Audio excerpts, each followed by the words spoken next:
ఏంటే ఏం తెలియనట్టు నంగరాత్రిలో పెట్టండి మొహం. మీ ఆడవాళ్ళ సంగతి నాకు తెలిసే.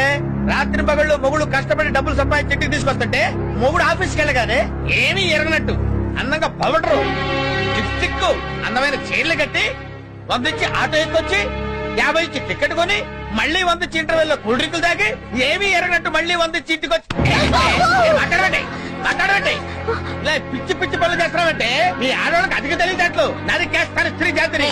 ఏంట్రా ఏంటి నేను ఆల్ ఇండియా భర్త బాధితుల సంఘం ప్రెసిడెంట్ రా. అయితే ఏంట్రా నన్నే నమ్ముతావా?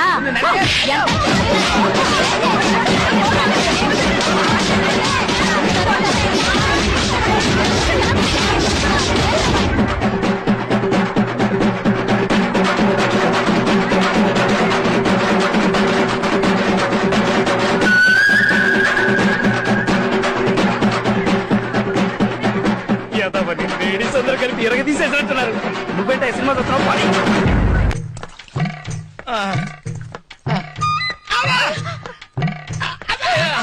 జాగ్రత్త కొంచెం వచ్చుకోండి. వచ్చాడు. అమ్మా నాన్నగారికి బాగా దెబ్బలు తగిలినట్టున్నాయి కదూ. ఒక్కరా ఇద్దరా 10 మంది కలిసి కుమ్మేశారు. అంతమందా? ఆ టైంలో నాన్నగారు పోయింటే నువ్వే తల కొరివి పెట్టాల్సి వచ్చేది. నేను పెట్టను. అలా అనకూడదురా. నేను పెట్టనంటే పెట్టను. అలా అనకూడదు. నేను పెట్టనని చెప్పాను. నువ్వు పెట్టలేరా? నేనే పెట్టుకుంటాను. అది సరేనండి. నాతో పెట్టుకుంటే పెట్టుకున్నారు, అయినా ఆవిడతో ఎందుకంటే పెట్టుకున్నారు? నాకేం తెలిసే వాళ్ళు అలా కుమ్ముతారని. అమ్మా చాలా నీరసంగా ఉంది. లోపలికి వెళ్ళేది పళ్ళ రసం తీసుకురా. తెస్తానండి. అమ్మా అబ్బు ఆడోళ్ళందరూ కలిసి ఈ టైప్ లో కుమ్మారేంటి?